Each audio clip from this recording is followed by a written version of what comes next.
Hi, my name is Cameron, and it is December of 2016. I'm interviewing my mother here of generational discussion on sexual education. So, Mom, what year did you graduate high school?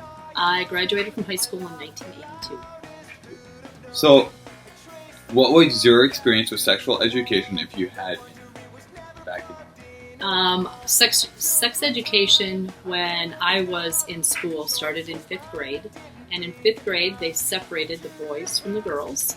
And the girls were brought into one room and the boys into another. And they had a discussion about changes your body was going to go through. You got a little pack that included a little napkin and tampon. And they talked about how a sperm and an egg came together to create a baby. However, we were all left with the mystery of how the egg and the sperm actually got together. They didn't actually discuss that. And then we saw a little video, and that was the sex education we received in school. So, what was the primary source of information on sex in your generation? Was it either through your friends, sex education like you just discussed, parents, or a different source that you had? There was no other sex education that you had. It was something that two people kind of figured out on their own. The only sex education you got was, like I said, in fifth grade, and we didn't really discuss anything too in-depth with your friends and family. It was kind of a taboo subject.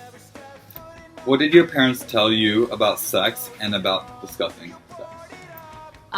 Very little information was ever shared with your parents. You know, I think my mom may have asked me after the fifth grade class if I had any questions, which I didn't. I did not ask any questions, and I think as I had one sister, as we got older, I think my dad may have at one point in a discussion about birth control had told my sister and I that the best birth control was an aspirin. And if you put that aspirin between your knees and you never let it go, you would never get pregnant. How do you think our generation is different in viewing sex in your generation? How the generations view sex differently? Well, I think your generation views sex very casually.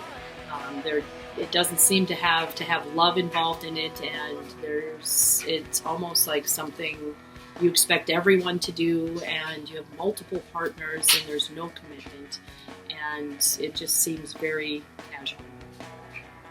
How do you think our generation gets our information on sex? How do I think you get it? I think you guys are bombarded with sex. I think you see it if you're buying makeup, if you're buying a car, if you're looking at TV, you're just bombarded with sex. And the internet now, you can get any piece of information you want on the internet. I think you guys are bombarded with sex. So, in our generation, how do you think we view discussing about sex compared to yours? So, like when you come home on vacation or you come home visiting family or meal time, events like that. Well, there is no sex mealtime discussion in my generation.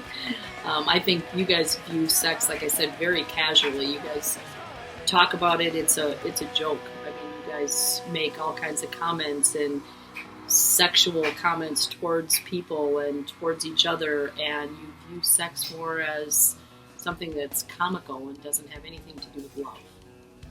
So, Mom, you are married? Right? Yes. You have been married for how many years? 32 years. 32 years, as of a few months ago. And you knew my dad for how long before you married him? We were engaged within 3 months. 3 months of knowing each other. So, for advice for our generation to yours, what do you have, considering that our generation doesn't always last, 32 years? We're lucky, to last 10 years, knowing each other for 4 or 5 years. So if you could give a piece of advice for a happy 32 years of marriage, what do you have to say? I would say the biggest thing that I feel your generation is missing is commitment. I think in this generation of fast, I want it, I get it, it's all about me, no one takes the time to really stay committed.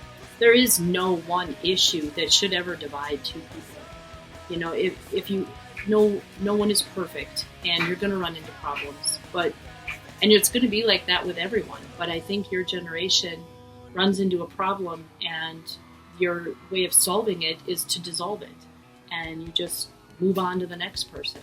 But I really think that if you viewed your family as a team, and you build your team to be your team for life, that in the end you have a strong, solid family, and you don't give up. So my advice to you would be to never give up. Stay committed. Well, thank you so much for your time and today to help me with these studies.